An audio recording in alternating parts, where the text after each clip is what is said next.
Sentimos pasión por Córdoba, por sus tradiciones, por sus gentes, por su gastronomía. Apasionate. Restaurante Puerta Sevilla, un lugar que enamora. Calle Postrera 51, Alcázar Viejo, 957 29 73 80.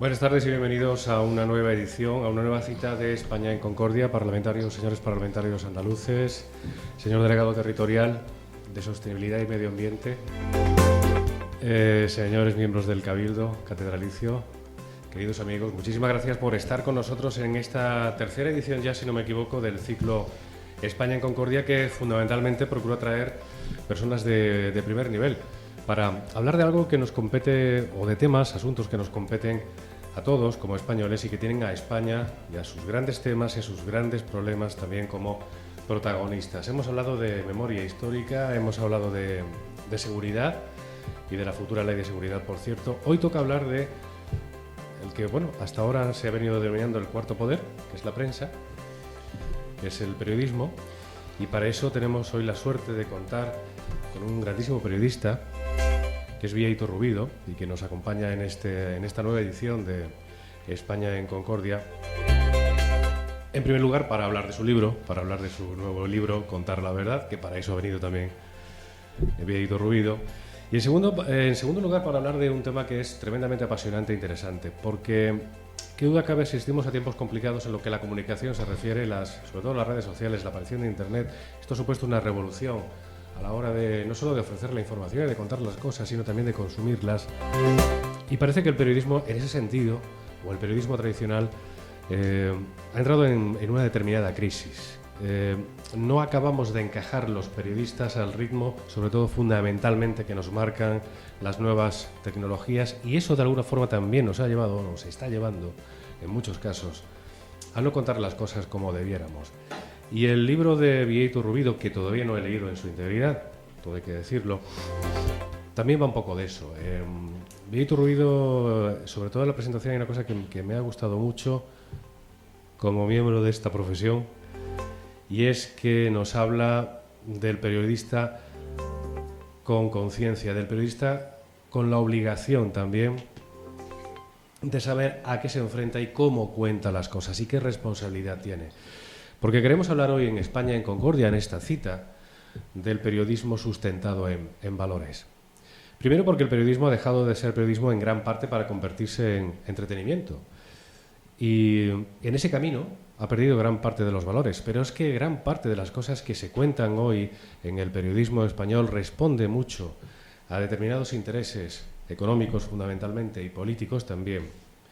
Y con un elevado número de tribunas, donde otras tribunas, como en su momento fue el diario ABC, que dirigió Víctor Rubido, como es hoy en día el Debate, que es la cabecera que dirige Víctor Rubido, como modestamente trata de ser la voz de Córdoba, desde aquí de Córdoba, pues intentamos contar las cosas de otra manera y prestar y poner el foco y la atención en temas que no son los que de alguna manera marca la agenda.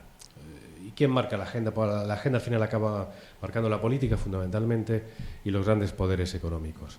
No va a estar solo Víctor Rubido en esta cita de España en Concordia. Nos acompaña también un buen amigo, fundamentalmente. Yo creo que, aparte de su parroquia, evidentemente, de su labor como pastor y como sacerdote, las dos grandes pasiones de José Juan Jiménez Hueto, en este orden, las segundas dos grandes pasiones en este orden, después de su labor como pastor, ya digo, es la educación, por un lado, y la comunicación, por otro. Él también nos va a hablar de informar en valores, de contar las cosas sustentadas en valores, porque tiene experiencia para ello, además. Ha sido delegado diocesano de medios en su momento, en la diócesis de Córdoba. Sigue vinculado al mundo de la comunicación y además, bueno, pues tiene una gran y fuerte alianza con este periódico que es La Voz de Córdoba. Así que muchísimas gracias por asistir en esta tarde de martes a este magnífico salón que creo que de alguna forma estamos estrenando, Queremos agradecer a la Fundación Caja Rural del Sur el que nos posibilite el estar aquí con nosotros. Y vamos a recibir ya a Bia Iturrubido y a José Juan Jiménez Hueto. Pues yo creo que con un fuerte aplauso, que se lo merecen, para entrar un poco en calor, ¿no?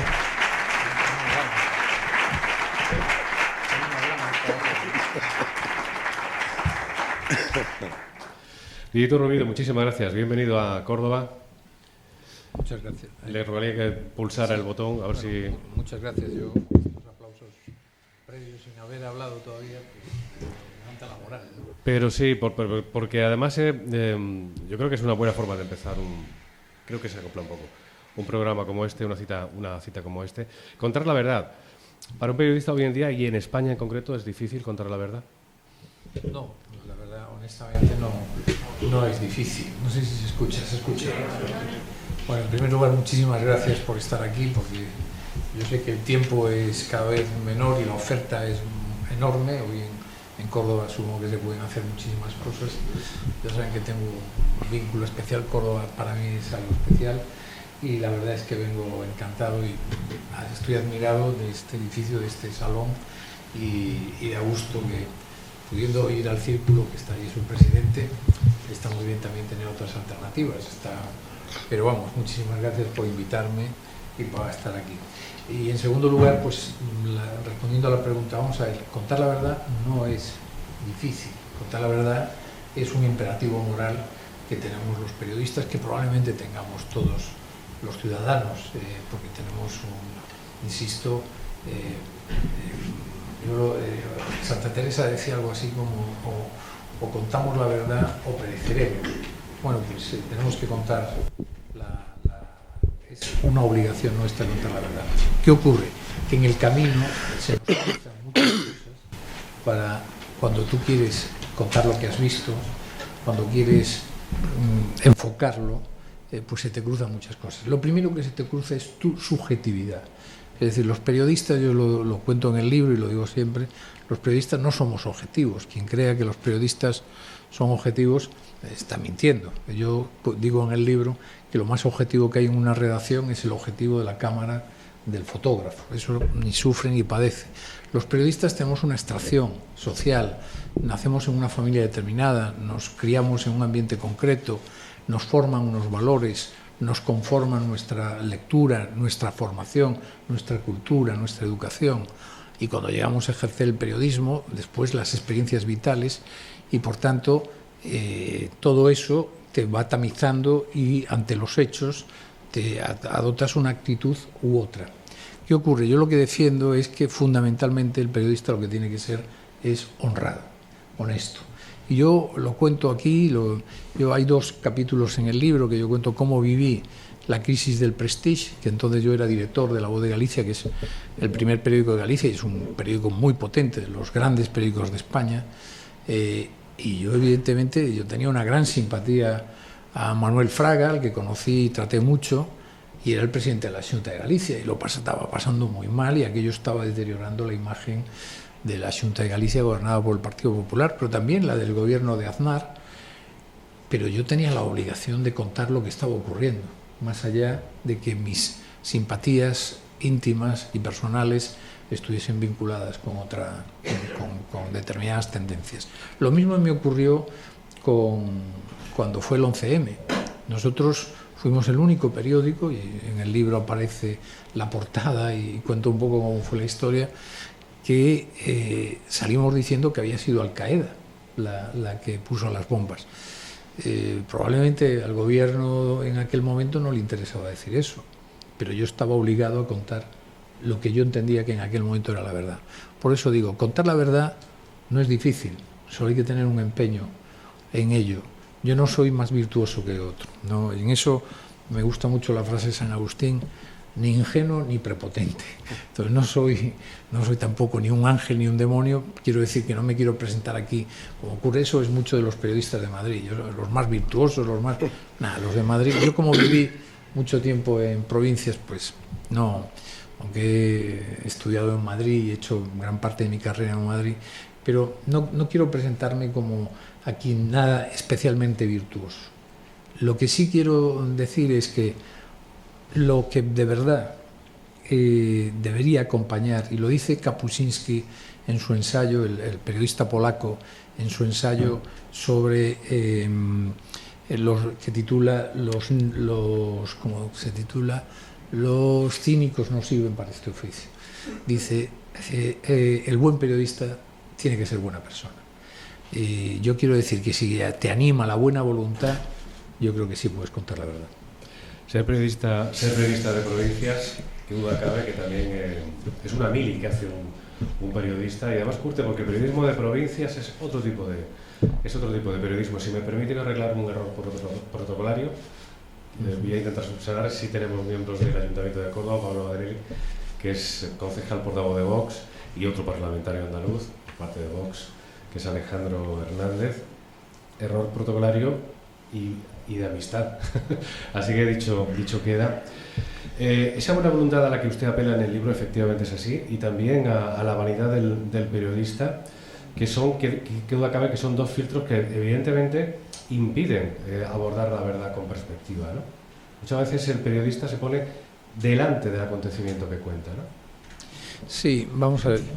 Yo a los alumnos del máster de ABC, que en la clausura todos los años, siempre les decía dos cosas: tratar de ser humildes, y la humildad os tiene que llevar a ser no prejuiciosos.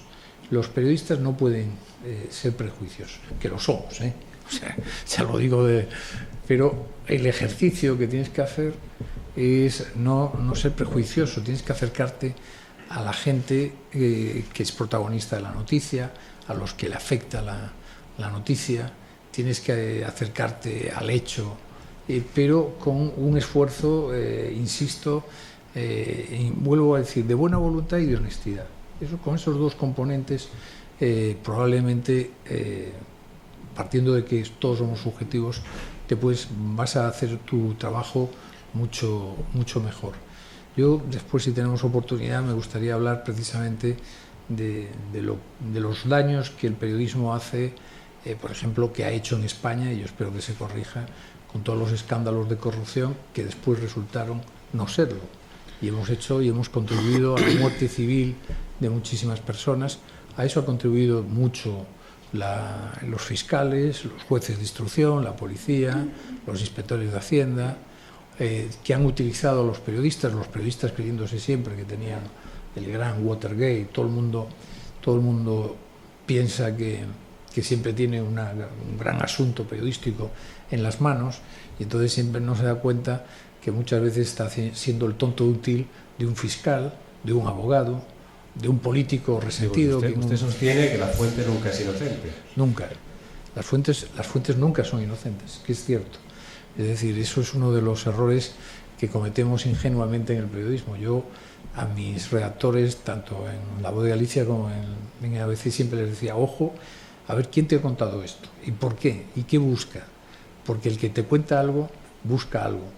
No es inocente, insisto, la fuente nunca es inocente, efectivamente. Y entonces yo creo que los periodistas hemos contribuido en España, y hay un capítulo en el libro que lo dedico a eso, el falso mito del periodismo de investigación. Yo creo que hemos contribuido a abrir un mal ambiente, un ambiente tóxico que no ha sido nada sano para la convivencia en España. Yo espero que todo esto también... Yo hago una autocrítica muy fuerte de nuestra profesión, pero no porque no la quiera, que la quiero mucho. La hago para que seamos mejores. Es decir, empezando por mí mismo. Es decir, yo también confieso en el libro que yo caí en muchas trampas.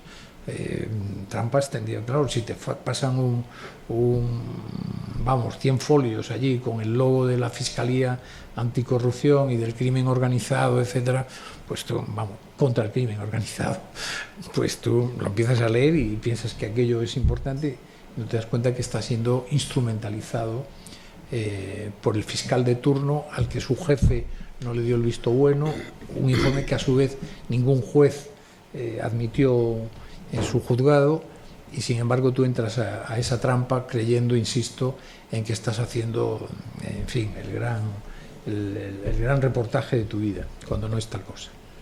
Si José Juan me lo permite, antes de darle la palabra a él, sí que me gustaría preguntarle a Bieito, que este es un libro que nace con la perspectiva de acabar una etapa en ABC y de iniciar ahora otra en el debate, cuando el periodista puede pararse dentro de la vorágine del día a día, que no permite hacer otras cosas que dedicarse a la profesión, y mirar hacia atrás y a su alrededor y plasmar lo que es, por otra parte, lo que habitualmente hace cada día, ¿no?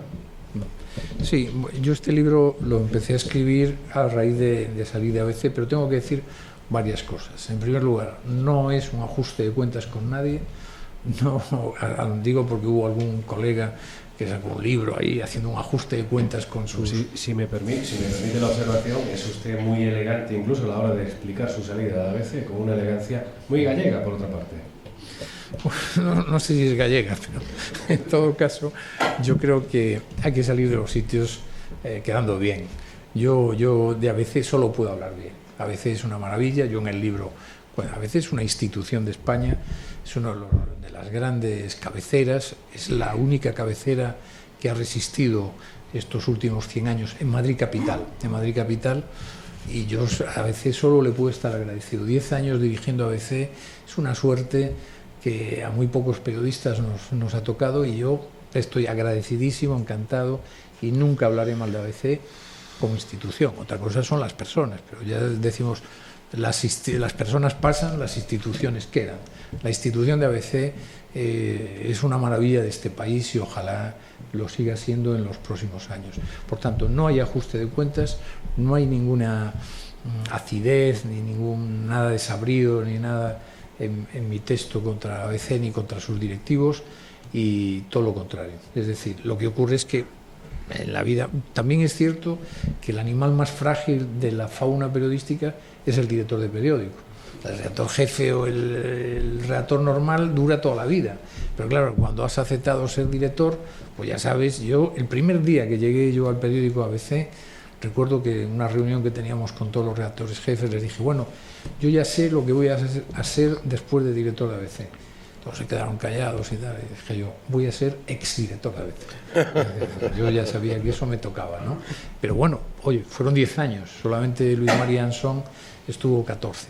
Por lo tanto, yo estoy muy contento de esa etapa, y lo que sí pensé, es cierto que me invitaron los de Ediciones B, de Random House, me invitaron a escribir el libro unos meses antes, pero no me puse a escribir hasta que no me marché, porque me parecía que si empezaba a escribir antes, entonces empecé a escribirlo cuando me marché, y la verdad es que claro, es una oportunidad, y es cierto que ya estaba yo con el proyecto del debate, del que me gustaría poderles hablar, porque creo que es un proyecto muy esperanzador, y creo que además es una gran oportunidad para que en España, y eso es otra de las reflexiones que me gustaría hacer y que yo hago en el libro, es que en España el sistema mediático está prácticamente un 70% en manos de la izquierda.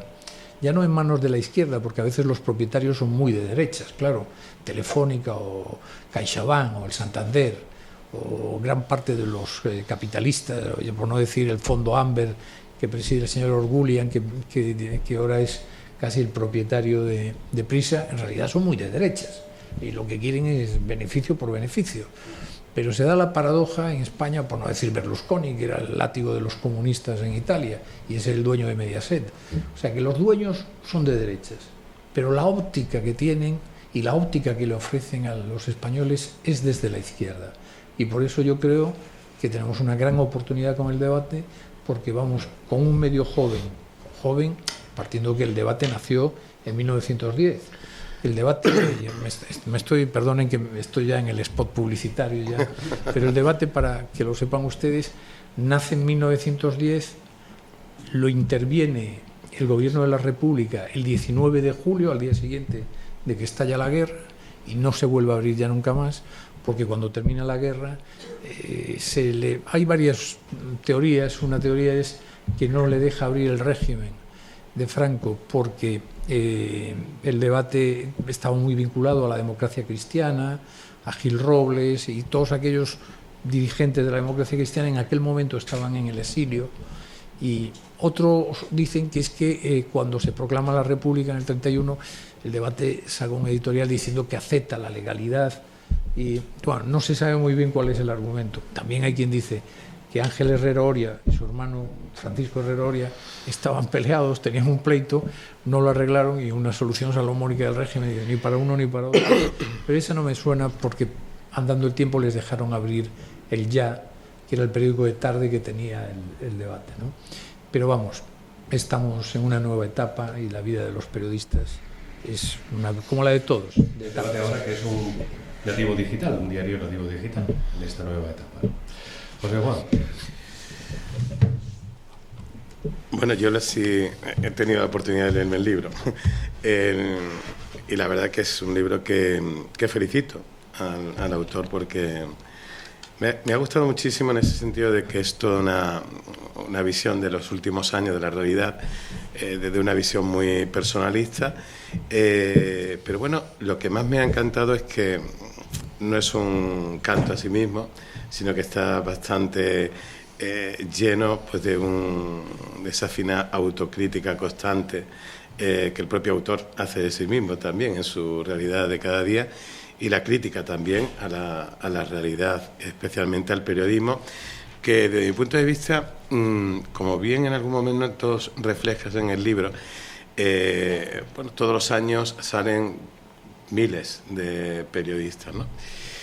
Pero no sé cuántos con vocación de periodista, me preguntaría, ¿no? Porque me encantó esa última, el epílogo, ¿no? Prácticamente del libro. ¿Cuántos, me pregunto yo, nacen con vocación de periodista? Porque antes cuando estabas comentando que la subjetividad acompaña al periodista y debe de adornarle pues la voluntad, la buena voluntad, evitar los prejuicios, pero yo añadiría también la formación. Hay una cosa que me llama muchísimo la atención, de que deberían de venir ya curtidos en otras materias, ¿no? Y luego pues iniciarse, que sería algo que aportaría también una visión más integral, ¿no? al mundo del periodismo. Pero yo además también insistiría en algo que hoy digo: educación, formación, y algunas veces pues una formación bastante generalista, porque una asiste a la prensa, lee en algunos medios en la cual uno se sorprende de que se adolezca de conocimiento, de un mínimo conocimiento de causa sobre la materia en la que se está escribiendo y sobre la que se está informando, ¿vale? Contar la realidad y ser notario de la realidad también necesita uno conocimiento para saberla también interpretar de algún modo, ¿no? Y hay algo que también en el libro aparece en muchísimas ocasiones, que es contrastar el rigor en la información, ¿no? Porque aquel que acude a un medio de comunicación y acude a la prensa, a la televisión, escucha la radio y demás, quiere informarse. Hay un dato muy llamativo, los dos momentos que más periódicos vende La Voz de Galicia, ¿verdad? Cuando este caso de Al-Qaeda que os sorprendió muchísimo, pero también ocurrió con el tema del Prestige, cuando lo cuenta. ¿Por qué? Porque la gente está ávida y necesitaba de una información veraz, en la que llega un momento en que incluso todos podemos incluso entrar en desolación un poco, en cierta manera, el lector de a pie, el que ya no sabe hasta qué punto creerse, porque el hecho de que vayamos con subjetividad, que no nos podemos eliminar de nuestra propia vida, pero sí que ciertamente algunas veces que vamos más allá de nuestra propia subjetividad. Interpelamos de algún modo, escribimos con una pretensión. Aquello que decía un profesor mío, sacar el texto del contexto para hacer un pretexto, ¿verdad? Que eso está ahí, ¿no? La necesidad de contrastar, ¿no? Por eso, a la luz un poco, porque aparece también en el libro, es mi pregunta y en cierta manera mi desazón, en que si ciertamente el periodismo que se está haciendo ahora mismo en la actualidad, ¿no? Bastante condicionado por la izquierda, porque yo hago también autocrítica como eclesiástico en este sentido y como miembro de la Iglesia. Incluso hasta la Iglesia ha abdicado de su presencia fuerte en los medios de comunicación, desoyendo la doctrina y el magisterio de los últimos papas cuando hablan sobre comunicación. Pero no hemos dado la batalla, hemos perdido el pie, la presencia totalmente, hemos dejado en manos de todo un componente ideológico de izquierda absolutamente y anticlerical, profeso, que si este periodismo que se hace hoy no es también un periodismo que está de algún modo dañando el sistema democrático. Hay una cosa en las primeras páginas cuando está hablando de todo ese proceso de la transición y demás, cómo ese revisionismo está poniendo en peligro, hasta desde mi punto de vista, no quiero ser tremendista en los juicios, pero incluso los valores democráticos, porque de alguna manera con esa imposición de ese pensamiento único nos están llevando, utilizando, entre comillas, los valores democráticos para intentar igualarnos a todos en un mismo rasero, y fuera de este pensamiento ya nada hay válido, ¿no? Entonces, mi pregunta así un poco, quería saber tu opinión, si compartes esa tesis de que realmente mucho del periodismo que hoy se hace realmente está poniendo en peligro esos valores democráticos. Sí, yo sin ningún género, vamos a ver, yo creo que lo que está poniendo en valores, en peligro los valores democráticos es el populismo.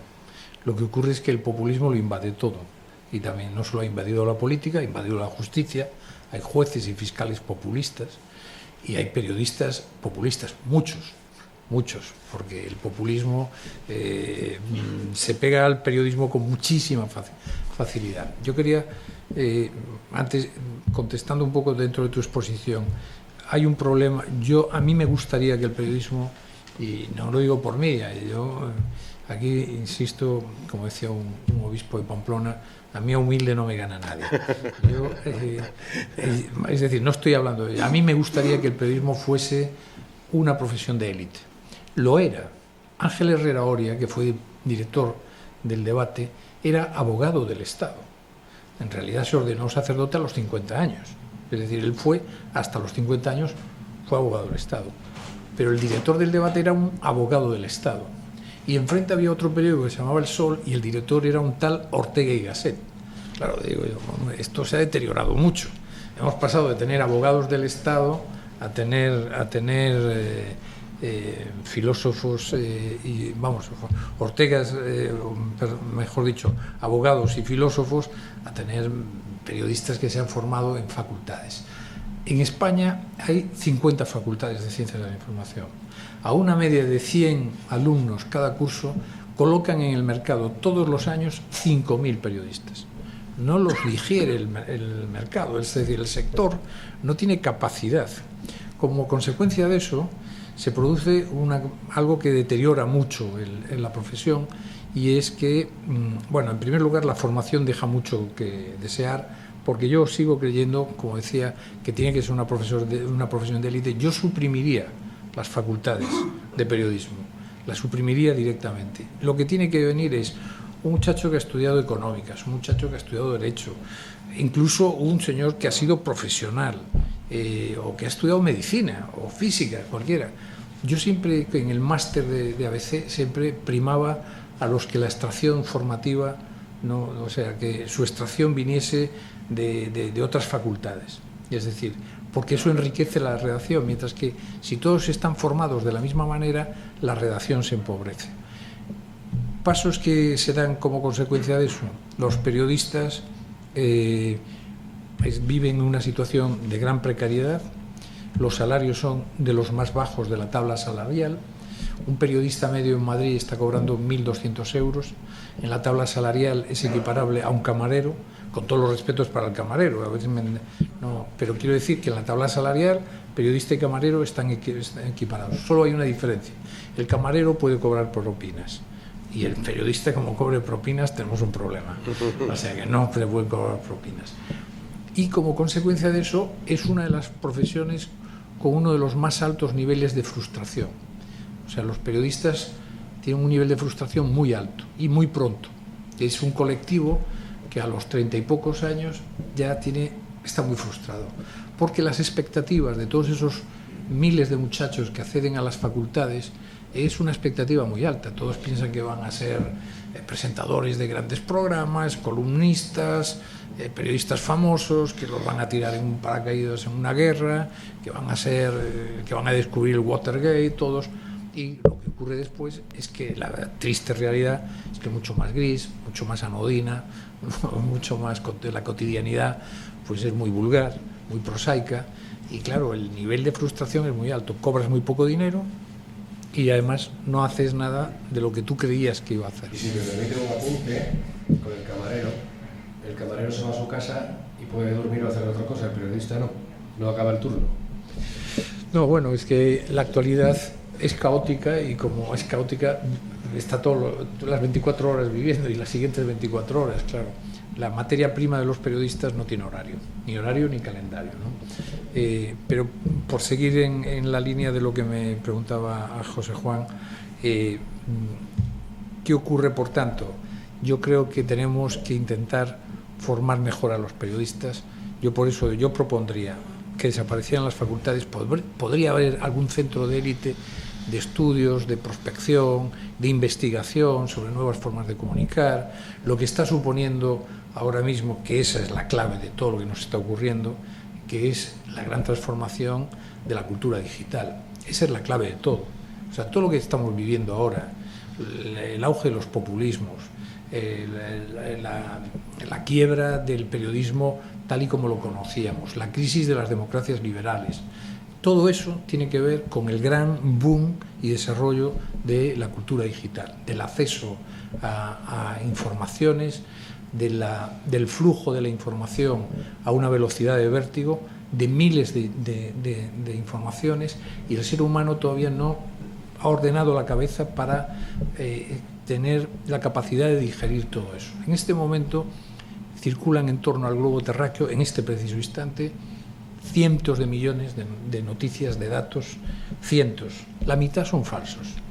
La mitad de todo lo que está circulando ahora mismo, agencias, redes, páginas web, etcétera, etcétera, que está circulando, la mitad de todo eso es falso. Y el 30% de todo lo que circula lo manejan robots. Eso quiere decir que el periodismo efectivamente el periodismo y por tanto los periodistas están conmocionados, tienen todavía que asumir ese nuevo escenario, y lo tenemos que asumir ya con otra actitud totalmente distinta a la que... Hombre, hay una cosa que sigue siendo la base y la esencia del periodismo desde que existe periodismo, o desde la noche de los tiempos en que no se le llamaba periodismo, pero había una comunicación entre los seres humanos, que es la verdad. Es decir, tú tienes que contar la verdad, y eso es esencial. Lo cuentes de manera oral en una radio, lo cuentes por escrito en un texto, lo cuentes con imágenes, lo cuentes como lo cuentes, tú tienes que contar la verdad. Y dicho eso, la tienes que contar lo mejor posible. Y tienes que contar la verdad sobre hechos que en realidad le interesen a la gente. Esa es la esencia del periodismo de toda la vida. Es decir, historias atractivas que sean ciertas, bien contadas. Pero a partir de ahí estamos ahora mismo en una gran transformación del periodismo, que no solo afecta al periodismo, afecta absolutamente a todo, que es el fenómeno digital. Claro, eso lo ha cambiado todo. Es decir, ahora mismo los chicos jóvenes reciben inputs muy superficiales. Yo lo explico en el libro, digo, el pensamiento complejo ha desaparecido. Claro, la gente siempre te dice, es que los jóvenes no leen. Y digo yo, pues muy mal, tenemos un problema. Es como si me dices, los jóvenes se drogan, pues muy mal. O los jóvenes no se duchan, pues muy mal. Que no lean, pero te lo dicen como incluso reprochándotelo. A mí en las reuniones, es que los jóvenes ya no leen. Pues tienen que leer, porque si no leen, no van a elaborar lo que está ocurriendo ahora. No hay elaboración de pensamiento complejo. Hay una simplificación brutal. ¿Y qué ocurre? Y no voy a dar nombres, pero tanto en la derecha como en la izquierda están triunfando los que simplifican el mensaje. Una frase. Sin embargo, tú quieres explicar. No, mira, que yo voy a proponer... Yo pongo un ejemplo, pongo un ejemplo. Pablo Casado quiere explicar la rebaja fiscal que le va a suponer un ahorro de 16.000 millones a la ciudadanía española, y que eso va de tal, y entonces empieza a hablar del índice corrector, de no sé qué tal. No llega. En cambio, si dices comunismo o libertad, ya está, ya has llegado. Entonces, esa simplificación, que es muy eficaz, a lo mejor en el marketing político, que es muy eficaz pues para vender un refresco de naranja, que es muy eficaz para muchas cosas, sin embargo, en el fondo a la sociedad le viene muy mal. Y si no hay pensamiento elaborado, si la gente no lee, Si la gente no se nutre y no va introduciendo, ahora que están tan de moda las vacunas, los anticuerpos que le defiendan de la irrupción del mundo audiovisual, la gente se queda con las series, con los estereotipos de las series, de las películas, del mundo audiovisual, que tiene muchísima más fuerza, y eso es lo que le ocurre a los jóvenes, que se quedan con la serie. El del bar es un fascista que se mete contra los camareros peruanos, el empresario que vende marisco es otro tipo que tiene no sé qué, y se quedan con esas simplificaciones, que son simplificaciones. Sánchez es el hombre más simple en su mensaje, es de una simplicidad absoluta. ¿Mentiroso? Bueno, eso ya es... No va, necesita ir al confesionario. Pero el problema es que a lo mejor no cree. Pero en definitiva, esa es la clave. Entonces, no me quiero extender mucho, pero este es el gran asunto, este es el meollo de lo que nos está pasando ahora mismo. Entonces, yo lo que creo ahora mismo es, ¿va a volver a tener vigencia el periodismo? Yo creo que sí, por una razón, porque lo que le tenemos que ofrecer a la gente, y entronco con el dato que dabas de las ventas de los periódicos, es claves para entender lo que ocurre. Y sobre todo, que el periodista le diga a la audiencia, a la que del tipo que sea, esto es cierto y esto no es cierto. De esto fíese o de esto no se fíe. Yo cuento en el libro que el 12 de marzo del 2004 fue el día que más periódicos se vendieron en la historia de España. 12 de marzo, es decir, el día siguiente al 11M. El día que más periódicos se vendieron. Es sorprendente, es el día que más periódicos se venden después del día que se había batido récord de consumo de radio y televisión, porque del 11 de marzo del 2004 todos los españoles estaban delante de la televisión y escuchando la radio. Entonces, varios se preguntaban, ¿qué es lo que pasó? ¿Qué buscaba la gente? Y la gente buscaba explicaciones, buscaba claves, buscaba entender lo que pasa. Entonces, al periodismo le quedan esos dos grandes retos. Le quedan, por supuesto, contar la verdad, por eso yo titulo el libro así. Le queda decir que esto es cierto o esto no es cierto, y explicarle a la gente qué va a pasar o qué puede pasar o cuáles son las claves para entender lo que está ocurriendo y sobre todo lo que va a ocurrir. Hay una cosa que aprovecho ahí a raíz de lo que ha explicado. En este nuevo escenario, con esta apuesta del debate, ¿no? Y yo creo que nosotros estamos convencidos, también con La Voz de Córdoba, es el hecho de que hoy es posible, se hace necesario una visión de la realidad, otra visión de la realidad que la que ya están imponiendo constantemente los medios. Es decir, es difícil hallar la verdad si solamente viene desde una perspectiva. Hay que dar ese abanico, esa pluralidad para que cada uno haga su propia síntesis. Y hay espacio para una contracultura, podríamos decir en este caso, es decir, una cultura que esté clara como está definida hoy en día, es decir, en el caso en el debate o nosotros también en La Voz, es decir, en este caso una derecha, ¿no? Es decir, que cree en la economía, en el desarrollo de las personas, fuera de esa mentalidad tan colectivista que existe, además también con unos principios también religiosos, católicos. ¿Es posible? ¿Estás convencido también de que eso es viable? Claro, vamos a ver, la sociedad es muy plural. Sí, la sociedad es muy plural. En España hay 47 millones de habitantes y, lógicamente, los 47 millones de habitantes no piensan todos lo mismo, ni mucho menos. Pero yo creo que, yo tengo clarísimo que la derecha en España se ha equivocado en su estrategia en comunicación. La derecha en España, básicamente, tanto cuando administra medios de comunicación como cuando gobierna, ha dado prioridad al negocio, a la economía, al beneficio, y le ha dejado la batalla de las ideas, la batalla cultural, el relato, la historia, a la izquierda. Y creyendo que la batalla cultural no era importante, se la dejó a la izquierda, y la izquierda con la batalla cultural ha arrasado, está arrasando a la derecha. Es muy sorprendente.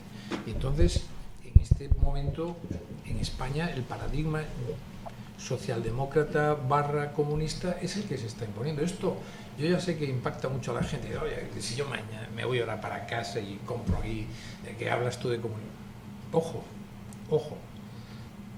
Los venezolanos decían que no iba a ocurrir nunca nada en Cuba. Yo cuento en el libro mi entrevista con Hugo Chávez allí en Miraflores. Yo le pregunto, ¿usted quiere convertir Venezuela en una segunda Cuba? Y dice, no, hombre, ¿cómo me dice eso y tal? Me dice, era un mentiroso, ese sí que era mentiroso. Y me dice, vamos, hay todo tipo de explicaciones. Pero yo digo, ojo, porque en el año 59 todos eran demócratas en La Habana recibiendo a Fidel Castro y estaban convencidos que lo que venía era la democracia. Llevan 62 años, 63 de dictadura. años. Y aquí pasa lo mismo. ¿Es usted un alarmista? No, yo no estoy alarmando. Yo solo reclamo la libertad que me da la Constitución y el Estado de Derecho democrático de este país para advertir de que los paradigmas que se están imponiendo son unos paradigmas desde la izquierda y son los que se están imponiendo. Y entonces aquí todo parece normal, que unos señores que han matado el otro día a los de ETA salgan a la calle, que los que quieren romper mi país son los que se imponen, son los que tienen más protagonismo en las televisiones, en las públicas y en las privadas, que es una cosa increíble. Y claro, cuando te sientas a veces con empresarios supuestamente de derecha, ¿qué hacéis vosotros fomentando esto? No, es que tienen audiencia. Pues hombre, audiencia lo tiene también la pornografía y no por eso la vas a poner. Es que si no tenemos unos valores, si no tenemos unos principios, si no tenemos un aliento intelectual e ideológico que te lleve a hacer y a concebir un medio de comunicación desde una óptica, pues evidentemente vamos a perder esa batalla. La está perdiendo la derecha. Y al decir la derecha no estoy hablando de la derecha política, estoy hablando de una cosmovisión que tenemos cada uno de nosotros de la vida. Yo no estoy hablando de nadie que milite en ningún partido ni tener un carnet, estoy hablando de una visión, yo defiendo la unidad de mi país, yo defiendo a la familia, yo defiendo la lengua de mi país, yo defiendo que se respeten las leyes, que si hay una sentencia se cumpla, porque la sentencia me afecta a mí y le afecta a todos los demás. Yo defiendo unos valores, yo defiendo la libertad. La libertad quiere decir, usted puede pensar distinto a mí, pero hombre, me va usted a permitir que yo piense y lo exprese, ¿no? Yo defiendo todos esos valores están amenazados, y perdonar que a lo mejor puede parecer que estoy siendo un poco alarmista, pero si no nos lo tomamos en serio, van a imponer su paradigma, y lo están imponiendo, ojo, lo están imponiendo. En Latinoamérica, yo he trabado una buena relación con el actual embajador de Chile, Roberto Ampuero, que fue ministro de Exteriores del gobierno de Piñera y ahora es el embajador de Chile en Madrid. Y él me lo decía, esto mismo está pasando en Chile. Me decía él, el país con mejores resultados económicos de todo Hispanoamérica, el país con mejor nivel de vida, le dejó la batalla de las ideas a la izquierda, dice, y nos va a gobernar un partido comunista a la vuelta de nada. Un país que iba bien, porque ya no quiero decirles Argentina, porque el peronismo y el populismo es todo lo mismo. Argentina en 1920, hace 100 años, era la quinta potencia económica del mundo, la quinta, que se dice pronto, Allí en una esquinita del mundo eran toda España se iba para allí, tenían hospitales maravillosos, tenían universidades estupendas, las grandes editoriales en lengua española estaban en Buenos Aires. Solo hay que viajar a Buenos Aires, recorrer algunas de sus calles y darse cuenta de lo que era aquello. No han hundido, está en la cola del mundo. Venezuela tiene las mayores reservas petroleras del mundo, las mayores. El petróleo, el oro negro, pero tienen oro, tienen diamantes, tienen agua, tienen agricultura, tienen minerales estratégicos, tienen un clima y una costa para hacer el mayor desarrollo turístico, porque es el Caribe sin huracanes. La mayor pobreza, en este momento el país donde más gente, el movimiento migratorio más importante, salvo los de guerra, salvo las situaciones de guerra, que se está dando en todo el globo terráqueo. Más de 5 millones de venezolanos han tenido que salir en la miseria más absoluta. Y bueno, no sé por qué nosotros no podemos defender nuestras ideas. Y curiosamente en España hay como un complejo, hay una superioridad moral de la izquierda, y cuando te atreves a... Yo ayer en la la cadena SER les dije algunas de estas cosas y claro, se quedaron un poco sorprendidos como diciendo, caray, viene aquí un señor que nos dice justo lo contrario de lo que nosotros pensábamos. Pues mire, supongo que la misma libertad que le ampara a usted me ampara a mí. Por tanto, perdona, respondiendo a tu pregunta, hay un hueco, por supuesto, hay un enorme hueco. Hay la mitad de los españoles esperando a que haya periódicos como La Voz de Córdoba y como El Debate. La mitad de los españoles, porque yo lo noto por la cantidad de gente que me lo dice. Me dice, oye, pues menos mal que estáis ahí diciendo las cosas. Y lo procuramos decir, eso sí, de una forma educada. A mí no me gusta utilizar, yo creo que la fortaleza de las ideas, cuando tienes fe en ellas, no necesita abruptos ni versiones, ni palabras altisonantes, ¿no? Contar la verdad del libro de Guillito Rubido, no hay cosa que nos guste más a los periodistas que hablar de esto, de lo nuestro, y podríamos estar aquí pues mucho rato, pero bueno, estaremos el tiempo que tenemos que estar, que no es mucho más, nos quedan unos minutos por delante. Hablaba de la simplificación del mensaje, otro problema que afecta tanto al receptor, a los receptores, como a los propios periodistas, es la prisa, la inmediatez, evita el poder contrastar bien las noticias, y bueno, se produce también una frustración. Hablaba antes de la frustración del periodista, pero sobre todo porque muchas veces, incluso contando la verdad, se encuentra a un país que le suben la luz casi un 300% y nadie dice nada. Cuando uno enfrente también tiene esa audiencia, tiene esos receptores, tiene esa España tan callada, cuando no sabemos por qué no se cayó. Por ejemplo, con el Prestige que usted cubrió, ¿qué más se puede contar? ¿O cómo hay que contarlo?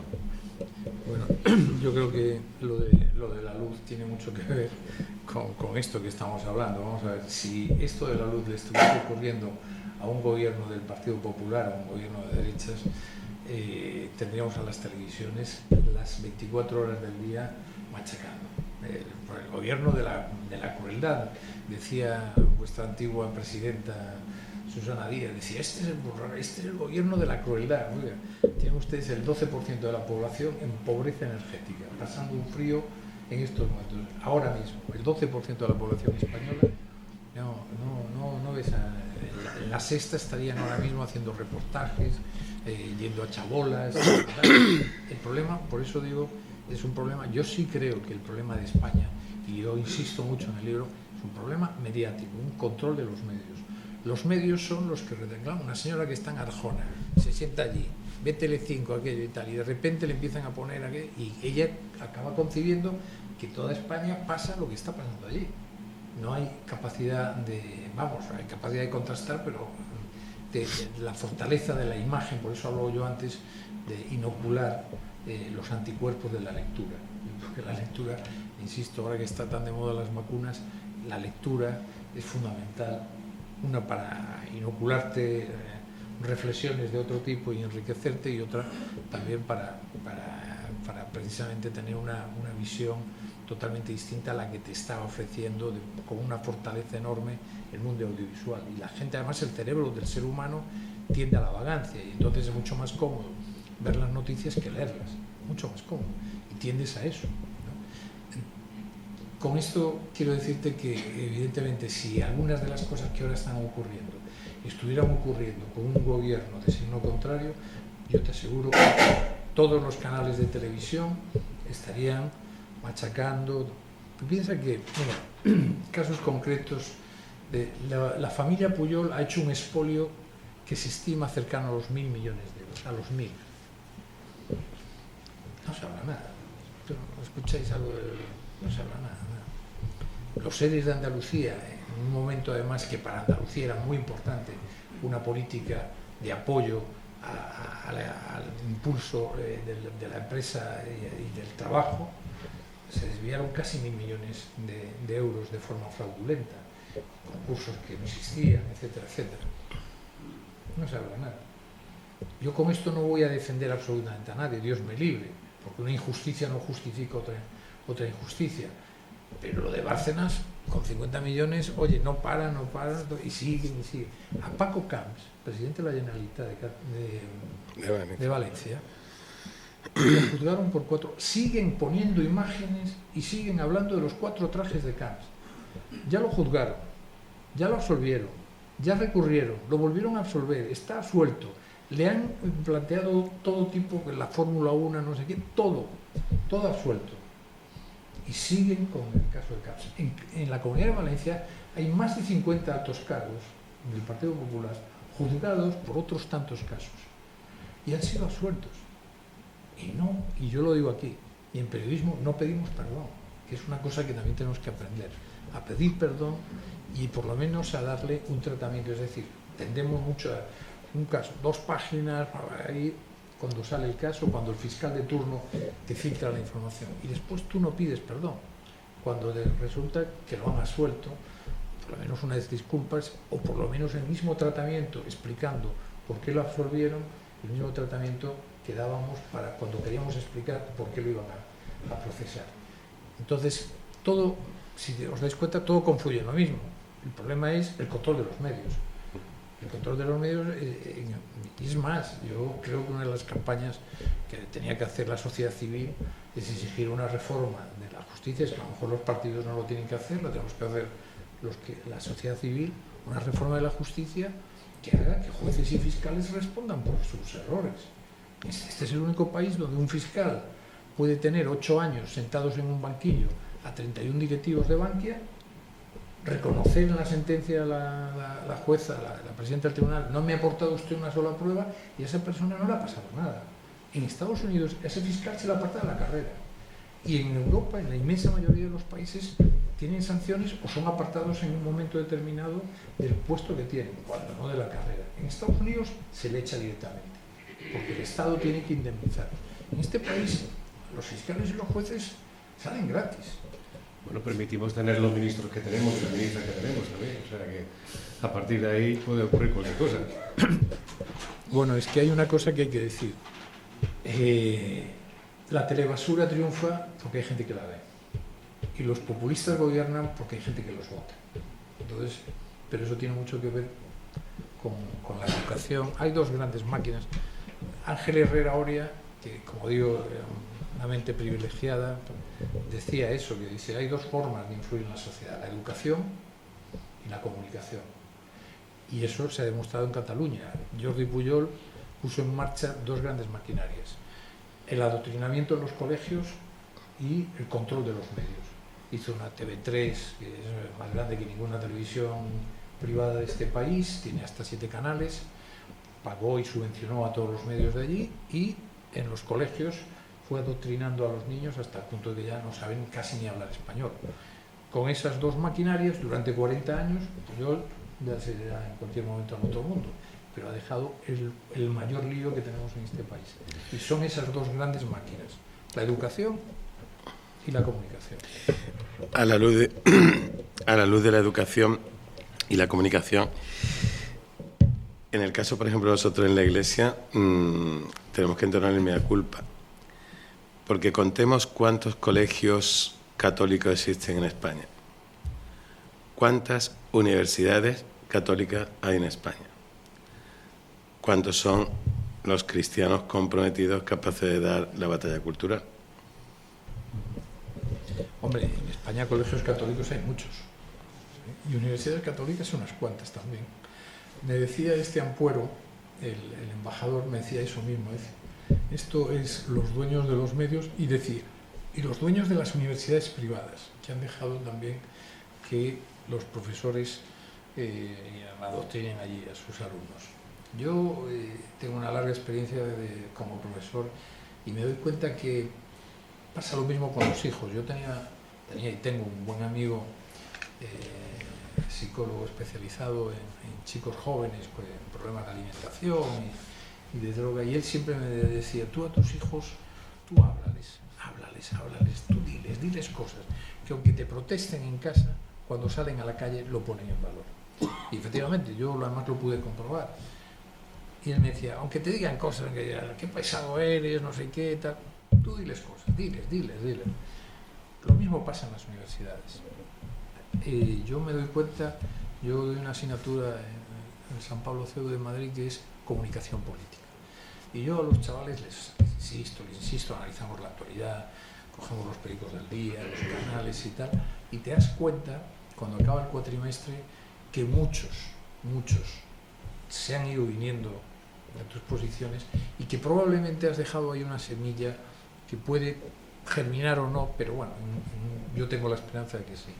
Pero claro, si abdicamos, porque es como pura comodidad, es más cómodo ir allí y decirles 4 cosas y no dar esa batalla, y además incluso a veces tienes algún alumno así renuente, ¿no? Pero yo, vamos, eso incluso me estimula, ¿no? Pero yo creo que efectivamente que no, a veces es la incomparecencia nuestra la que le está dando triunfos a la otra parte, ¿no? Pero hombre, colegios en España católicos hay, yo creo que solo hay que darse una vuelta por Córdoba para ver cuántos colegios católicos hay, ¿no? Por esa razón lo decimos. Periodismo en valores. A veces, Vieito, que solo se siente uno en esta batalla. Comentaba antes, efectivamente, que el porcentaje mediático en manos de la izquierda, por denominarlo de alguna manera, yo creo que el problema va mucho más allá de una diferencia entre derecha y izquierda, pero para entendernos, está en manos de la izquierda. Cuando uno defiende la nación española, su unidad, la legalidad y la igualdad para todos los españoles, cuando uno defiende la familia, cuando uno defiende la vida, desde la prensa además, desde un medio de comunicación, que eso no se siente, ¿no? Porque parece incluso que la gente que debiera escuchar esos mensajes muchas veces también nos da la espalda. Sí, es cierto, pero yo creo que esa etapa ya pasó, ya hay que empezar a no tener complejo ninguno. Yo tengo una larga experiencia en las tertulias de radio y televisión, y a veces yo siempre le digo así, cuando tengo algún rifirrafe con alguno, digo, mira, a mí, por venir a enfadarme, a mí no me pagan por enfadarme, yo vengo aquí a dar mi opinión. Pero es cierto, y mi experiencia es que hay veces, ahí tienes enfrente tipos que además empiezan a esbozar esa sonrisa así, media sonrisa, con medio labio, como diciendo, ¿qué tonterías dice este, ¿no? Yo ya he decidido, lecciones ni una. Creo que no hay que complejarse, ¿no? Porque ya tengo la edad suficiente, la reflexión suficiente, las lecturas suficientes para saber que lo que digo, bueno, es mi verdad, pero es verdad. Y entonces ya no tengo, yo creo que hay que abandonar esos complejos y hay que empezar a hablar con claridad, porque además la gente lo agradece mucho. La inmensa mayoría de la gente agradece muchísimo cuando hablas con sentido común, con sensatez, y eso sí, si guardas las formas. Yo creo que las formas son muy importantes. Creo que las formas, también se lo digo a la gente que se dedica a la política, creo que las formas son muy importantes y hay que cuidarlas. Y hay veces, tanto a los periodistas como a los políticos, se nos van las manos y ahí perdemos mitad de nuestra argumentación, la perdemos por las formas o por la superioridad moral, que a la gente no le gusta esa actitud. Yo creo que, créeme, que hay que empezar a decir las cosas sin complejos. Y vamos, a mí ya la izquierda no me tiene que dar ninguna lección en ningún sentido. Es que no se la voy a admitir. Y yo solo admito la tolerancia y la libertad. Yo entiendo que tú tienes libertad para pensar distinto a mí y yo tolero que tú pienses distinto a mí. Te exijo lo mismo, nada más. Y a partir de ahí, cada uno que...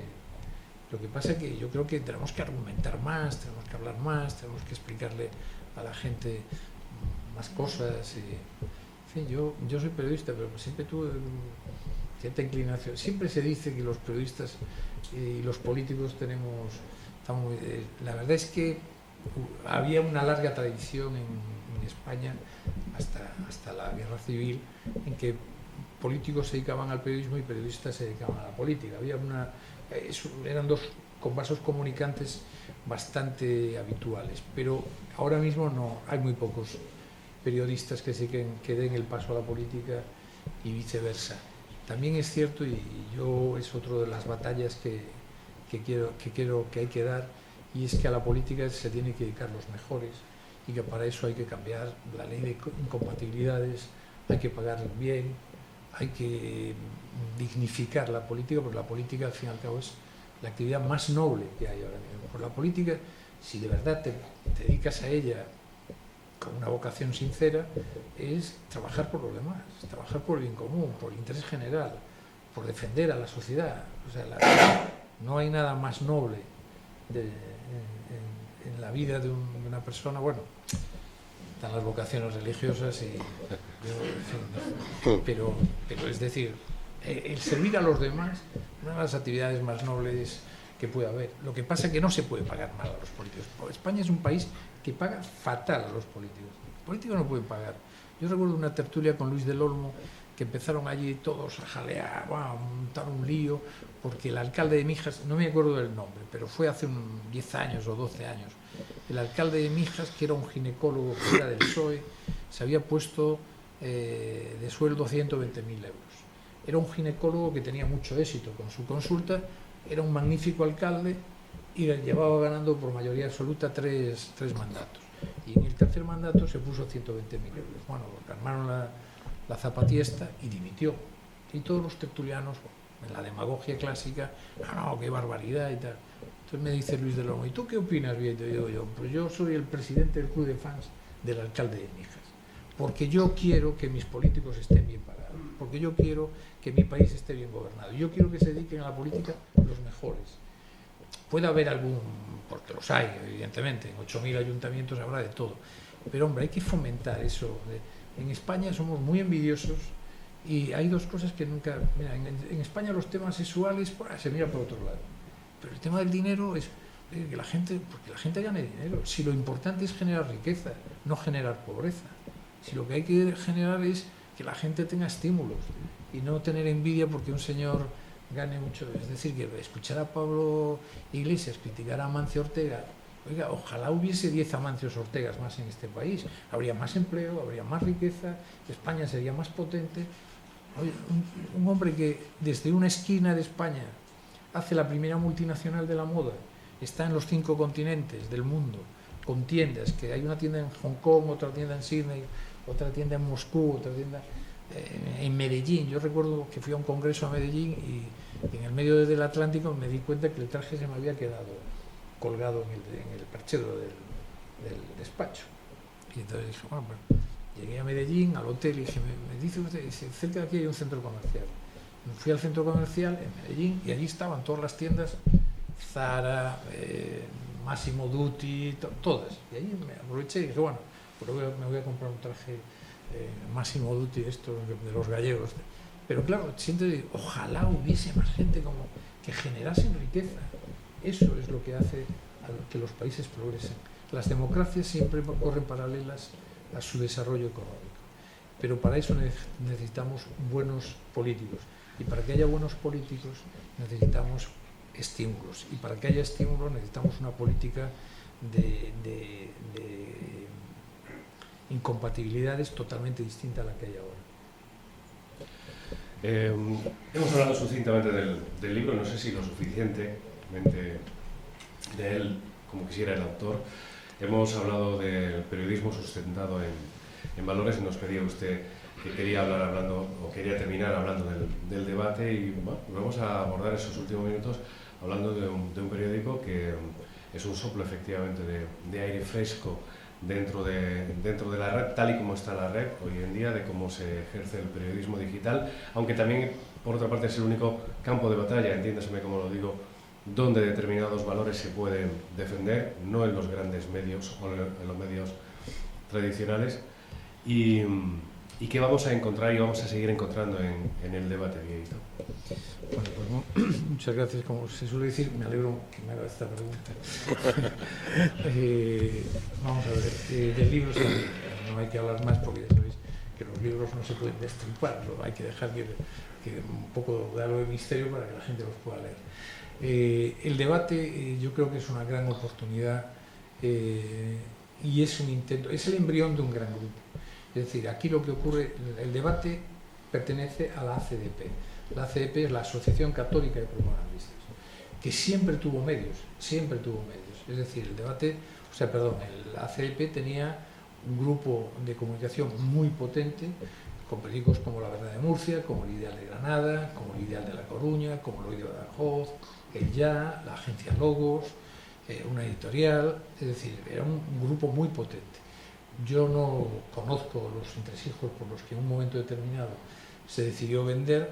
Si lo hubiera mantenido hoy el grupo Edica, Editorial Católica, tendría un grupo de comunicación muy potente, con una televisión y con una cadena de radio, seguro. Pero bueno, no lo hicieron, pero han decidido volver a tener ese protagonismo y, siguiendo un poco las indicaciones de don Ángel Herrera Oria, tiene que ser un proyecto profesional, con principios, con valores, con ideología, pero profesional, hecho por profesionales, bien hecho, que sea atractivo. Herrera Oria decía, primero periódico y después católico. Bueno, pues estamos intentando hacer un periódico que tiene 70 redactores, tiene una redacción muy potente. Hemos hecho una gran apuesta porque la tecnología sea la de la última generación. De hecho, es un periódico que si tú pinchas se descarga perfectamente el vídeo, no pesa nada, es muy ligero, es muy limpio, muy luminoso, tiene un diseño muy luminoso y evidentemente es un periódico que nace con la vocación de influir.